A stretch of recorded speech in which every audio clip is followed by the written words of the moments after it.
Sifuna anaongelea Nairobi, hajaenda Western. From Vihiga to Busia, Sifuna anachukuliwa na gavana mmoja ambaye anatembea anampeleka kwake nyumbani. Hata anamwendosa kama president with one governor.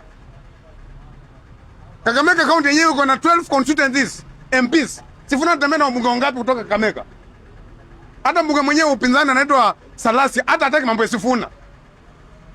Nyinyi huku mtakuja kusema Sifuna mara nini? My friend, forget about Sifuna being. Kwanza watu wana mislead Sifuna, ni wale watu wanatembea na yeye. Mtu kama Osoti anataka kusimama governor, anaambia Sifuna simama rais. Natembea anataka kusimama governor, anaambia Sifuna simama rais. Akishaanguka wale washapata. Sifuna kwa nyumbani. Na immediately after election 2027, Sifuna will be nowhere. Atakuwa ashasaulika. Mimi nataka niombe ndugu yangu Sifuna, kama kweli wewe ni mwerevu. William Ruto last campaign alisema, nyiwa kama mnaambia Kalonzo simama, mnamsukuma. Kusimama ni sawa utasimama. Lakini ushindi wanatumia Kalonzo. Asimame yeye apate kiti yake, Kalonzo anaanguka basi. Amboge imeisha. Sifuna please, you need to go back to the drawing board.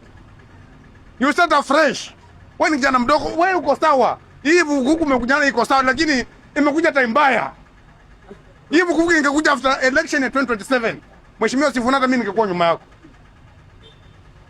Tufika 2032 tunasema Sifuna anatosha. Lakini saa hii, my friend, mwanasiasa yeyote aikaa nje miaka 5 kuisha kabisa, ameisha kabisa.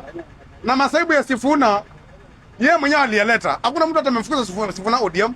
Mara ngapi ameitwa kwa disciplinary aendi? Anaandikiwa barua, anatuma lawyers. Mwisho sasa akasema hata lawyer waendi. Ambia achana nayo. Sasa ameondolewa sasa mpaka sasa political register of political party sasa umedhinisha hiyo. Nataka nimalizie mambo ya Rigiji kidogo tu.